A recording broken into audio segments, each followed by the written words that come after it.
श्री गुरुभ्यो नमः। गुरु ब्रह्मा गुरु विष्णु गुरुदेवो महेश्वरः। गुरु साक्षात् परब्रह्म तस्मै श्री गुरवे नमः।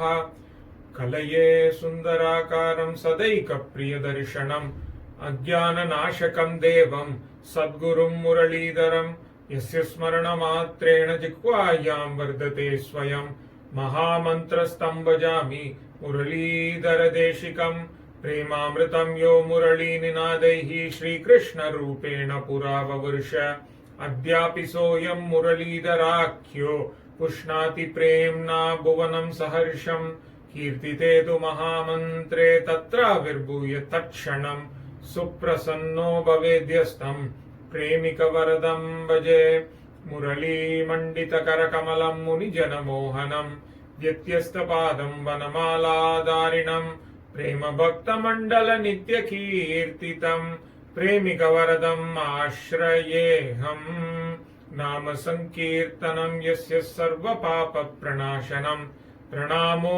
दुःखशमनः तं नमामि हरिं परम्।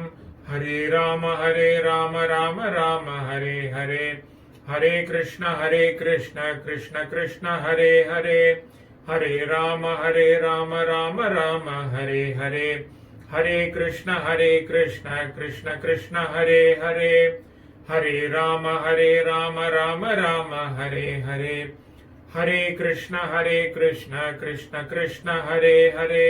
सद्गुरुनाथ महाराज की जय। Greetings, friends. It gives me great delight to join you all in this session of Answers and Beyond. I offer my humble prostrations at the holy feet of Guru Maharaj, His Holiness Maharani Shri Shri Muralidhara Swamiji, by whose grace I sit before you today. Thank you very much for taking the time to join in, and a very big thank you to our Namadwar Australia group for organizing this. The question that we will take today is, we lay great emphasis on Nama Kirtan, chanting the divine names, and it is said that chanting the name alone is enough. The doubt that comes in my mind is it not important to also remember the form? In short, is it important to remember the form of God, or is it enough if we just chant the name? How do these two compare with each other?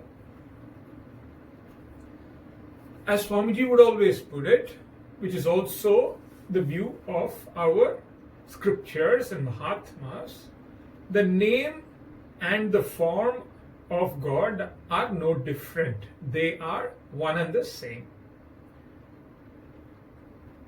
Let's look at this in an elaborate manner to better understand this. In fact, Mahatmas, the great Bhaktas, have given the name of God a slightly higher position than even the form of God. See, we need to understand this with that bhavam. It is again not to compare name with form and to say one is better than the other. As I already told you, they are one and the same. The name of Bhagavan Sri Ram and the form of Bhagavan Sri Ram are one and the same. But this should be looked at as a rasika, as one, as a bhavam, a beautiful way of looking at it, the heart of a bhakta. They in fact place the name of God one step higher than the form of God. I will tell you how. Let's say that we think of the form of Bhagavan, say Bhagavan Sri Krishna. This is a very beautiful explanation that Sri Swamiji would give to say why, in a sense, the name is better than the form, a step higher than the form. we are meditating on the form of Bhagavan Sri Krishna.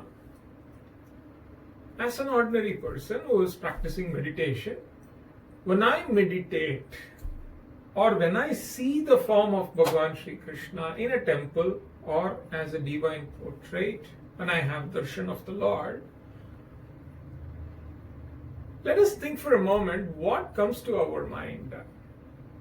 Am I looking at that Bhagavan, that form of Bhagavan that's before me, as the Murti or as the divine portrait, and thinking that that is Bhagavan himself?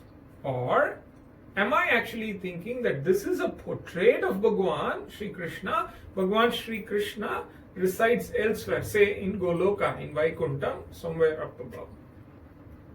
How do I look at it? Honestly, if I were to think about it in this manner, which I usually don't, just go and have darshan and come back.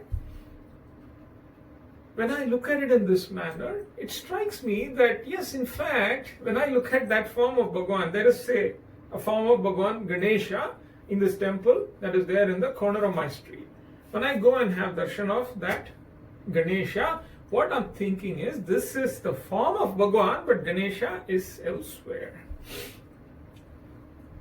In that sense, if I may put it that way, there is a degree of separation, that this is a form and the real Bhagavan is elsewhere. That is how I'm looking at it, isn't it? When it comes to the form, there is that small degree of separation that automatically comes to my mind. This is not applicable in the case of, say, Mahatmas or those great ones who have had darshan of the Bhagavan and to whom that form is that Bhagavan, that living, breathing Bhagavan who is actually communicating with them. We are not talking about them, we are talking about somebody like myself, a common person. That's how I look at it. But when I call out the name of Bhagavan, when I say, oh, Sri Krishna, Rama, I'm not thinking that this is a name of Bhagavan that is here and then there is another level to reach, which is in the actual name of that Bhagavan in that higher abode. When I say the name, I'm calling out directly to that Lord who resides in the higher plane. So when it comes to the form, there is this one degree of separation as far as I'm concerned, but when I call out the name, I just simply call out, oh Krishna, and I'm only referring to Bhagavan Sri Krishna, who's ever there in Golokam, in Vaikuntham. Guru Maharaj would say that because of this itself, the name is greater than the form. Because you directly connect to him at that level, there is no degree of separation.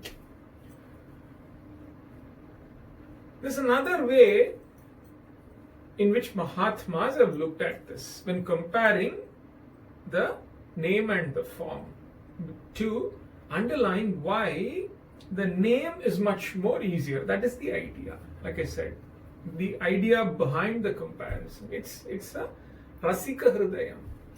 Or it is to show us how compassionate God is to have bestowed his name, which is so easy to chant. There's a very beautiful Namavali in Tamil that Guru Maharaj has bestowed. Rama Namam Solvade Kaliyil Gatiyam Adayum Marandal Ado Gatiyam. In that he would say, Rama Namam Solli Shabari Mukti Eidinal Namamum Namiyum Veru Veru Illave Illayam. Guru Maharaj would say that old lady Shabari knew nothing but this Ramnam that her Guru had given Upadesha. She incessantly repeated the name, and one day the Nami, the one that bears the name, Bhagavan Sri Ram, actually showed up at her doorstep. Because this is what happened. When her Guru was about to leave his physical body, he called Shabari and told her that I'm about to give you the greatest treasure that I possess. And I feel you are the right person to inherit it from me. And Shabari is surprised. There's so many learned disciples of yours, great scholars. I know nothing. I can't even write or read. I know nothing. Why do you think that I am the one that deserves to get this? But that does not matter, isn't it? Guru Maharaj would always say, if the Guru has decided to give it to that disciple, along with it, he also bestows that caliber to that disciple. They are not two different things. So, Matanga Maharshi gives that Nama, Rama Nama, to Shabari, Taraka Nama. And Shabari asks, what is the meaning of this? How will I know? To which the Guru says, you need not worry about the meaning. Just keep saying it.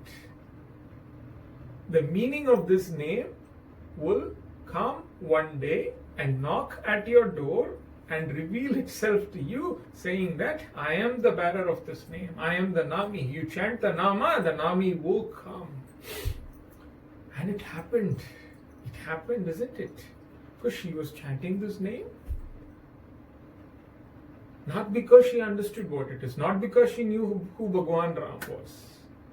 Because her Guru asked her to. Simple as that. Faith in the word of the Guru and simple obedience.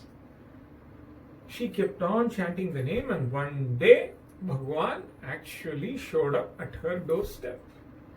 And she was able to offer personal seva to Bhagwan. And with Bhagwan as witness, she in fact left her body and went to the higher abode and merged the holy feet of her Guru. That is how the life of the great Bhakta Shabari goes, isn't it? All she did was chant the name and the form came. Which is why they say the name is in fact greater than the form, because it will bring the form to you. The Nami has to come.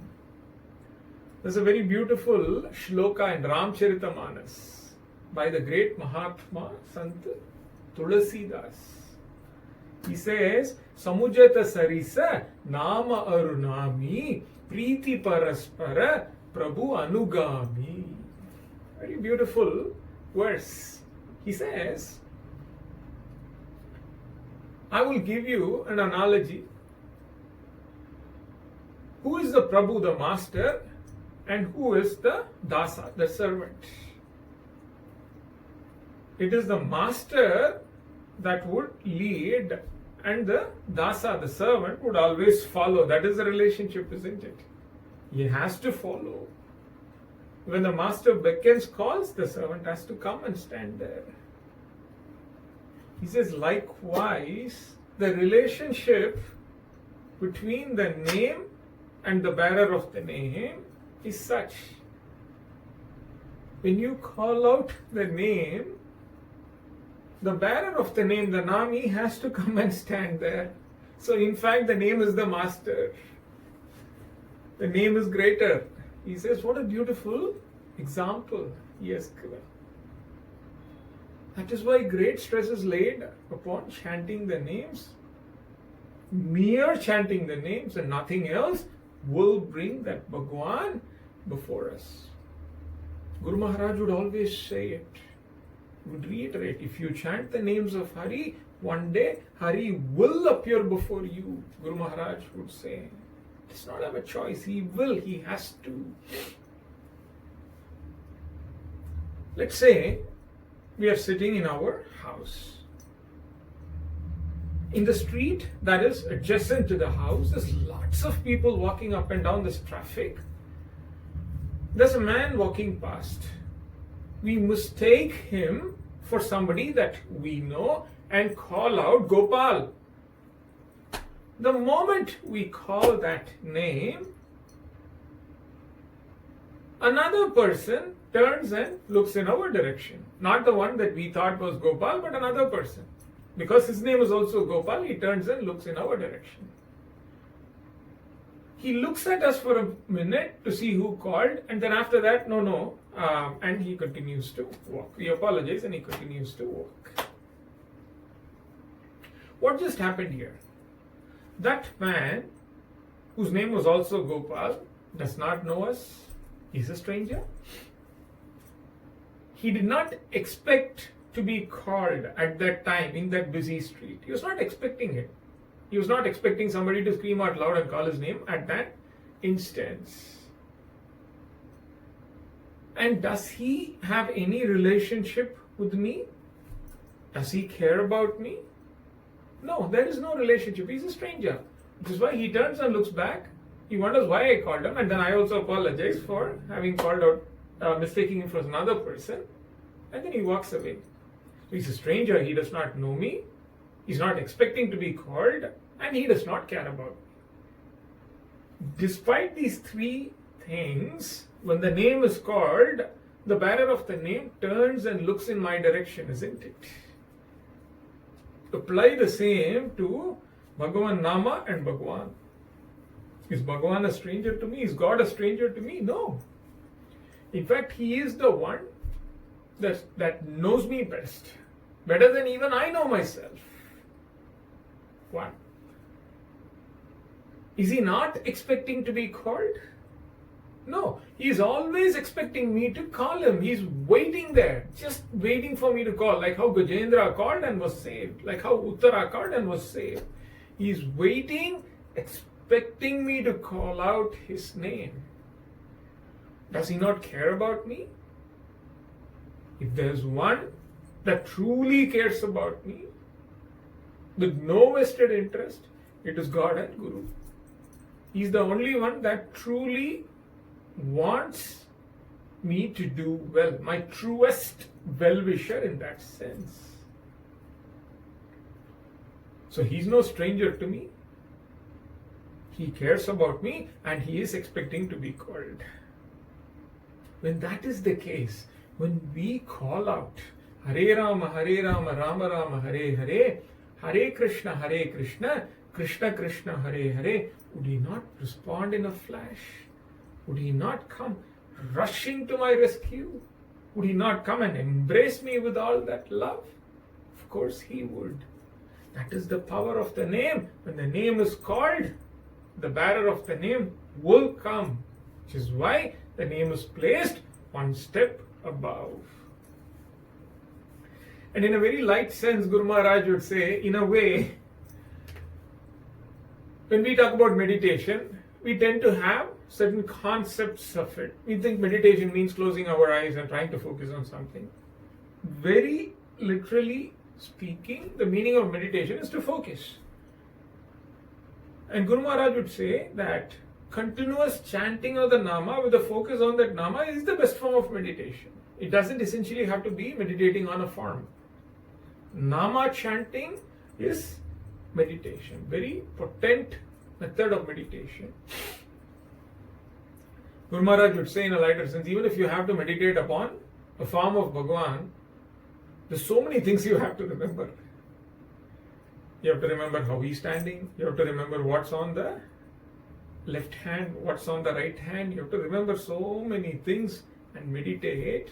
He's talking about common people like me, because I know how I do it. And then we get a doubt, we're not focused. All this can be avoided if you chant the Nama, he would say. Keep it simple, just chant the name. Just say Hare Rama, Rama Rama, Hare Hare, Hare Krishna, Krishna Krishna, Hare Hare. Very simple. Very simple, much easier, which is also why name is placed a step above. And before I end the answer to this question, I wish to recall this incident that happened at ashram once. The manner in which Guru Maharaj does everything is a lesson to learn. He would never really tell you do it like this or don't do like this. He would always lead from the front.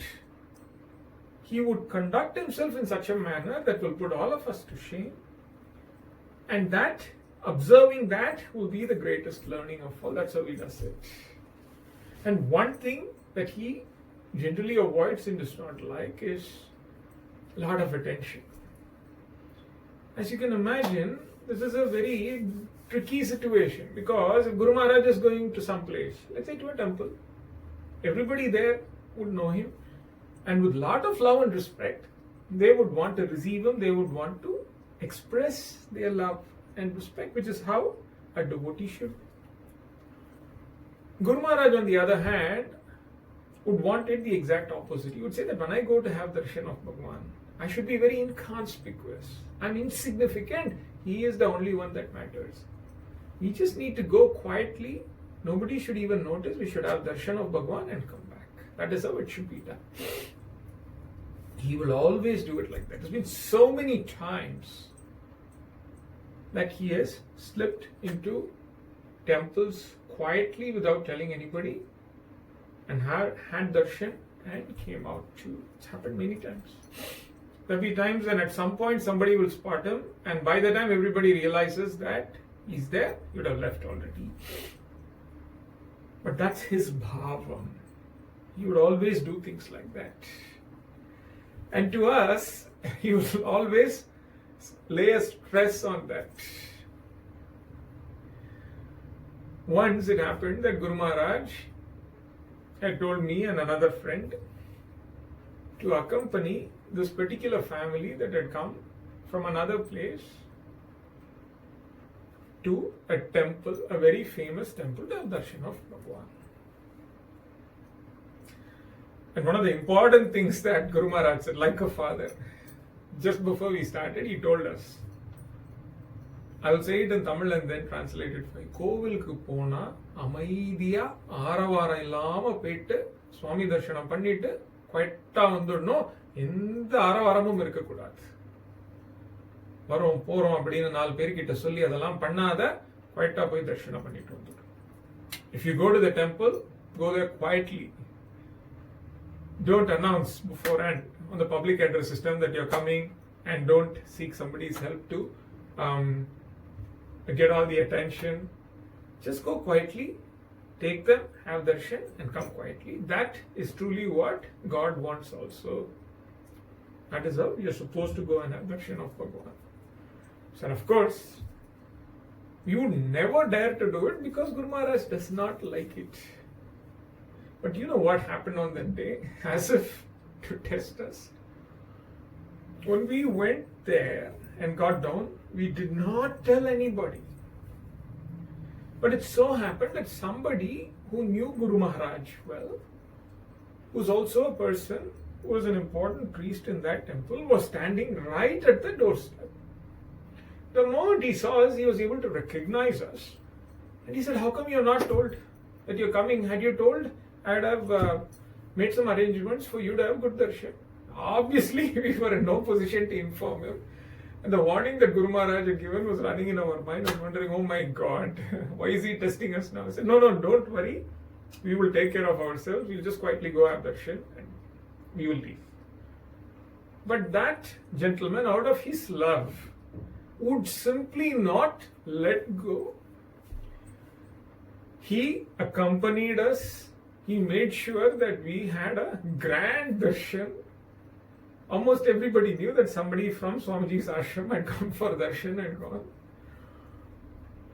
We were trembling inside, me and my friend. Because this is exactly what Guru Maharaj said should not happen, and it happened.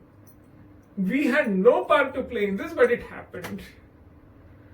So on one hand, there was this wonderful darshan of Bhagwan. On the other hand, we really did not relish it at all, because when we go back to ashram, we have to narrate all of this to Guru Maharaj, and we were just thinking about what was going to happen to us.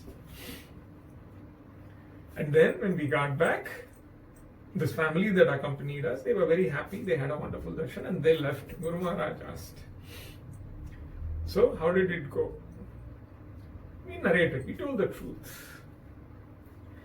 And then this friend of mine came up with this very smart and intelligent answer that actually diffused that situation, because Guru Maharaj did not relish it one bit that there was so much attention given to us when we went. What did I tell you? Why did you do like that? You should go very humbly when you go to see. No, we really did not expect this at all. It happened. So he said, my friend said, Guru Maharaj, it happened exactly as you have told many a time. Guru Maharaj was surprised. What do you mean? He said, Guru Maharaj has always told us that the name is greater than the form. So, that is really what happened. Even when Guru Maharaj himself, the form, goes, you go there very inconspicuously and you come out, nobody notices. But your name, the fact that somebody found out and said that this is a person who has come from the ashram of Swamiji, your name was greater than your form and it got all the attention, and this is what happened. Guru Maharaj broke into a gentle smile. Thank you, friends. Thank you for your patience. We will chant the Nama a few times and we will conclude this session. Hare Rama, Rama Rama, Hare Hare. Hare Krishna, Krishna Krishna, Hare Hare. Hare Rama, Rama Rama, Hare Hare. Hare Krishna, Krishna Krishna, Hare Hare. Hare Rama, Rama Rama, Hare Hare. Hare Krishna, Krishna Krishna, Hare Hare. Sadguru Nath Maharaj ki Jai. Thank you very much.